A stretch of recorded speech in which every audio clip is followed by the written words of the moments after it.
Everyone, good morning. तो आज हैं 7 अक्टूबर 2022। तो चलिए शुरू करते हैं आज के करंट अफेयर्स को। सबसे पहले जो कल क्वेश्चन पूछा गया था कि यूनाइटेड नेशंस के सिक्योरिटी काउंसिल में कितने मेंबर्स होते हैं, तो हम जानते हैं यूनाइटेड नेशंस का सिक्योरिटी काउंसिल सिक्योरिटी से रिलेटेड चीज़ों को देखता है और इसकी एक डिफरेंट बॉडी है, एक ऑर्गेन है। तो इसमें कुछ मेंबर्स होते हैं जो कि वर्ल्ड से रिलेटेड इम्पॉर्टेंट सिक्योरिटी अफेयर्स को देखते हैं और वो उसमें अपनी भागीदारी निभाते हैं और उनके डिसीजन के बेसिस पे ही जो इम्पॉर्टेंट चीज़ें डिसाइड होती हैं पूरे वर्ल्ड के अंदर। तो वो कितने मेंबर्स होते हैं इस बॉडी के अंदर? तो इसमें टोटल 15 मेंबर्स होते हैं, जिसमें से 5 परमानेंट मेंबर्स होते हैं और 10 जो होते हैं वो नॉन परमानेंट मेंबर्स होते हैं। परमानेंट मेंबर्स में जैसे हम जानते हैं United Nations, United kingdom, France, Russia और चाइना, ये 5 परमानेंट मेंबर्स होते हैं और इनके पास वीटो पावर होती है। वीटो पावर मतलब अगर ये एक ही वोट से, अपने ही वोट से जो है पूरे प्रस्ताव को रोक सकते हैं। नॉन परमानेंट मेंबर्स हर 2 साल के अंदर चेंज होते रहते हैं, तो इनकी मेंबरशिप जो होती है वो 2 साल के लिए होती है। तो इस तरीके से टोटल 15 मेंबर्स इस सिक्योरिटी काउंसिल के होते हैं। नोबेल प्राइज़ की घोषणा हुई है लिटरेचर में कल। तो लिटरेचर से पहले मेडिसिन में, केमिस्ट्री में, फिजिक्स में भी डिक्लेयर हुआ है और लिटरेचर के अंदर ये अवार्ड दिया गया है एनी एनॉक्स को, जो कि एक फ्रेंच राइटर हैं। तो इनको 2022 के लिए लिटरेचर का नोबेल प्राइज़ दिया गया है। तो ये इनका साइटेशन है, मैं इसको हिंदी में आपको पढ़ के बता देता हूँ साइटेशन को। साहित्य 2022 में नोबेल पुरस्कार एनी एनॉक्स को साहस और नैदानिक तीक्ष्णता के लिए दिया गया, जिसके साथ वह व्यक्तिगत स्मृति की जड़ों, व्यवस्थाओं और सामूहिक प्रतिबंधों को उजागर करती है। तो अगर हम समराइज़ करें कि इनकी राइटिंग्स किस तरह की होती हैं, ये किस तरह के लिटरेचर को लिखती हैं, तो एक कहा गया है इसको समराइज़ करके कि एक fine blur line between memoirs and fiction. Memoirs मतलब जो आपकी मेमोरी होती हैं लाइफ से रिलेटेड, घटनाओं से रिलेटेड, इंसिडेंट से रिलेटेड, जो आपने देखा होता है अपनी लाइफ में, उसको मेमोयर बोलते हैं। और फिक्शन मतलब जो एक काल्पनिक चीज़। तो इनकी जो राइटिंग्स हैं मैक्सिमम वो ऐसी मेमोयर्स और फिक्शन के बीच की चीज़ें जो हैं वो लिखती हैं मैक्सिमम। इसको हम इस चीज़ से समझ सकते हैं कि जो इनकी पहली बुक थी क्लीन्ड आउट, तो जब ये फ्रांस में थी, इनका जन्म भी फ्रांस में ही हुआ है 1940 में। तो जब ये फ्रांस में थी उस टाइम पे अबॉर्शन से रिलेटेड एक इंसिडेंस हुआ था, क्योंकि उस टाइम फ्रांस में अबॉर्शन बैन था। तो अबॉर्शन को लेके जो इनकी स्मृतियाँ थी और फिक्शन जो इनके दिमाग में आया, उसके रिलेटेड उन्होंने बुक लिखी थी क्लीन्ड आउट, जो कि काफ़ी पॉपुलर भी हुई थी। तो इस तरीके से उन्होंने काफ़ी बुक्स लिखी हुई हैं। इंटरनेशनल अफेयर्स की बात करें तो 8th G20 parliamentary speaker summit Indonesia के अंदर हो रहा है। ये बहुत इंपॉर्टेंट है, इसमें 3-4 पॉइंट हैं जो हमें याद रखने चाहिए। पहला तो कि 8th जो समिट है G20 पार्लियामेंटेरियन स्पीकर्स समिट, ये इंडोनेशिया में हो रहा है। तो पार्लियामेंटेरियंस स्पीकर्स समिट उन G20 कंट्रीज, जैसे हम जानते हैं उनकी जो पार्लियामेंट है, उनके जो स्पीकर्स हैं, उनका समिट होता है। इसको हम बोलते हैं P20 कॉन्फ्रेंस। तो ये जकार्ता इंडोनेशिया के अंदर हो रहा है। तो इंडोनेशिया के अंदर क्यों हो रहा है? क्योंकि इस साल की जो प्रेसिडेंसी है G20 की, वो इंडोनेशिया के पास है। तो हर साल ये प्रेसिडेंसी चेंज होती रहती है। तो इस साल इंडोनेशिया के पास होने की वजह से यहाँ पे दोनों चीज़ें होनी है। पहली चीज़, parliamentarians summit P20 conference Jakarta में होनी है, और सेकंड जो G20 कंट्रीज़ हैं नवंबर में आने वाले टाइम में, अगले महीने, ये इनके हेड्स की भी यहाँ पे मीटिंग है इंडोनेशिया के अंदर नवंबर में। G20 कितनी इंपॉर्टेंट है इसको इस बात से समझ सकते हैं कि ये G20 कंट्रीज़ यानी ग्रुप ऑफ 20 कंट्रीज़, ये रिप्रेजेंट करती हैं वर्ल्ड के 80% GDP को और 70% टोटल ग्लोबल ट्रेड को रिप्रेजेंट करती हैं और 2/3 पॉपुलेशन को, लगभग 66, 67 और 70% के आसपास पॉपुलेशन जो पूरी दुनिया की है, वो केवल इन 20 कंट्रीज़ के अंदर है। दिसंबर 2022 में ये प्रेसिडेंसी इंडिया के पास आ जाएगी अब, और इंडिया के पास आने की वजह से क्या होगा, G20 के जो अगला लीडर्स का समिट होगा वो नई दिल्ली 2023 में होगा। इंटरनेशनल अफेयर्स में वर्ल्ड बैंक के प्रेसिडेंट डेविड मालपास ने तारीफ़ की इंडिया की और कहा है कि कोविड ड्यूरेशन में ज़रूरतमंद और गरीब लोगों की इंडिया ने बहुत अच्छे तरीके से जो है वो मदद की है। और एक बहुत इंपॉर्टेंट चीज़ इसकी मैंने कही है कि जो DBT है, डायरेक्ट बेनिफिट ट्रांसफ़र, मतलब जो कैश ट्रांसफ़र किया जा रहा है गवर्नमेंट के द्वारा सब्सिडी के फॉर्म में, वो एक बहुत अच्छा इनिशिएटिव है। बाकी कंट्रीज़ को भी उससे सीखना चाहिए। गाम्बिया में लगभग 66 बच्चों की डेथ हुई है और इसको रिलेट किया गया है वहाँ यूज़ होने वाले कुछ कफ सिरप से रिलेटेड। तो करीबन 4 कफ सिरप हैं जिसको वर्ल्ड हेल्थ ऑर्गेनाइजेशन ने बोला है कि इसको होल्ड पर रखो, इसको यूज़ मत करो। तो वो चारों के चारों जो सिरप हैं वो इंडिया में बनी हुई हैं। इंडिया की कंपनी है मैडेन फार्मास्यूटिकल्स लिमिटेड, उसने बनाई हैं।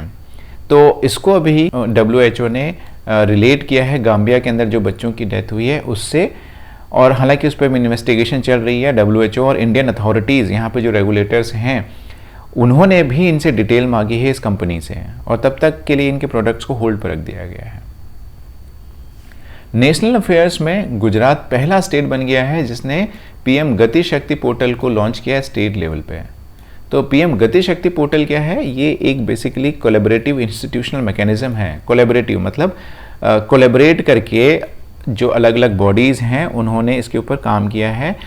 जो स्टेट गवर्नमेंट हैं, सेंट्रल गवर्नमेंट है, यूनियन टेरिटरीज़ की गवर्नमेंट हैं, सर्विस प्रोवाइडर्स हैं और जो दूसरे स्टेक होल्डर्स हैं, उनका कोलैबोरेटिव एक एफर्ट है ये। तो ये किस चीज़ को लेके है कि जो गवर्नमेंट के पास एप्लीकेशन प्रोसेसेस आती हैं, ख़ास तौर से डिजिटल इंफ्रास्ट्रक्चर को लेके या और दूसरी चीज़ों को लेके, तो उसमें ट्रांसपेरेंसी लाने के लिए, अकाउंटेबिलिटी लाने के लिए और रिस्पॉन्सिवनेस लाने के लिए जितने भी स्टेक होल्डर्स हैं, तो उस चीज़ के लिए ये PM गति शक्ति पोर्टल बनाया है और गुजरात पहला स्टेट बन गया है जिसने ये भी लॉन्च किया है।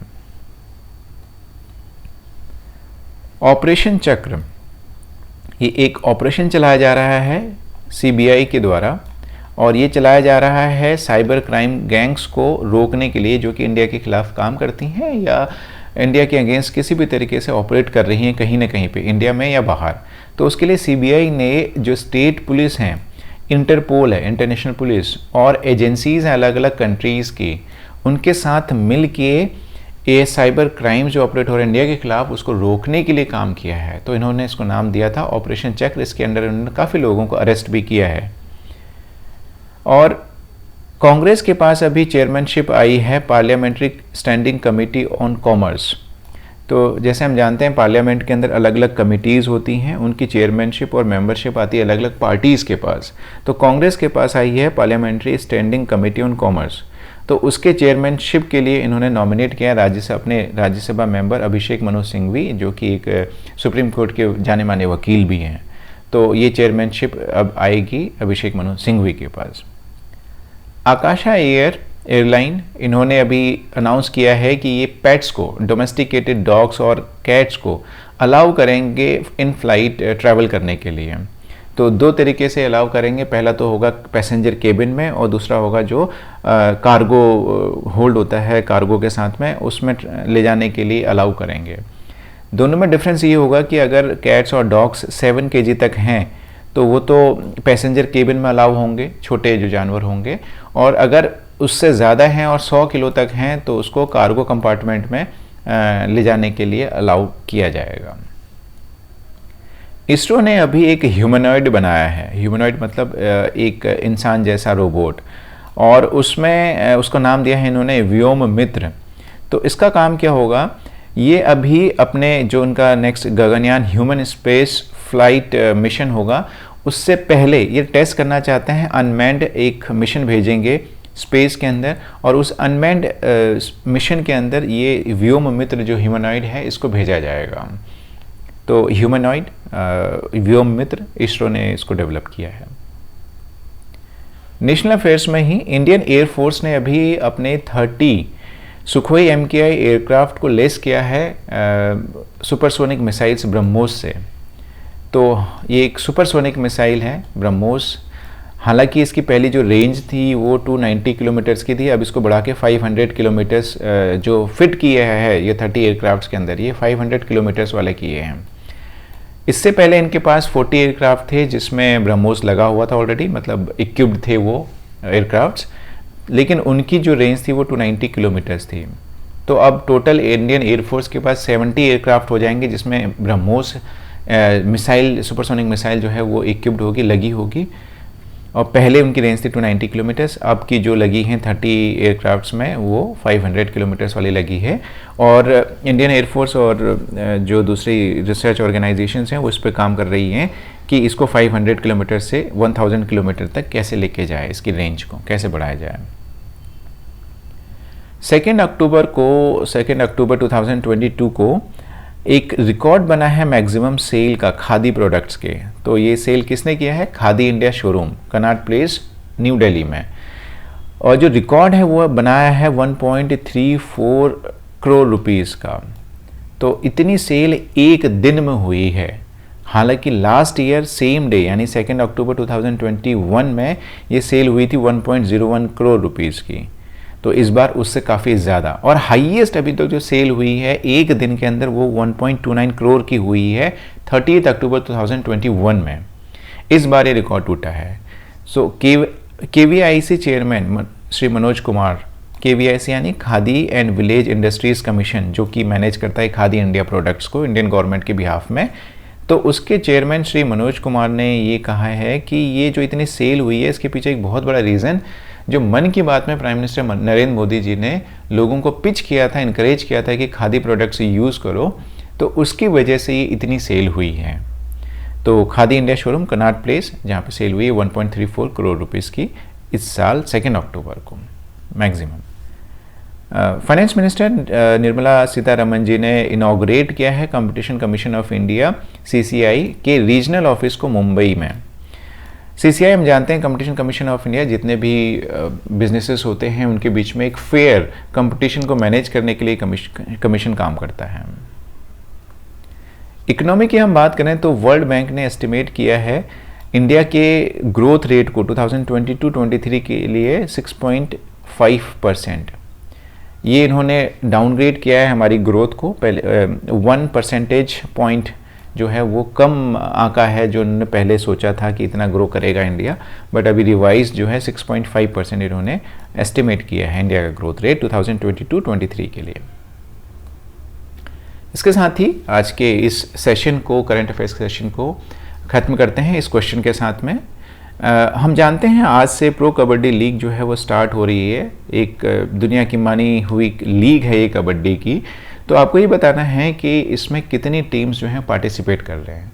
तो आप अपने जवाब कमेंट्स सेक्शन के माध्यम से दे सकते हैं। और अगर अभी तक आपने ये चैनल सब्सक्राइब नहीं किया है तो इसको सब्सक्राइब कर लें, करंट अफेयर्स एजुकेटर, जिस पे हम डेली ही करंट अफेयर्स लेके आते हैं important exam point of view से और general understanding point of view से। Thank you.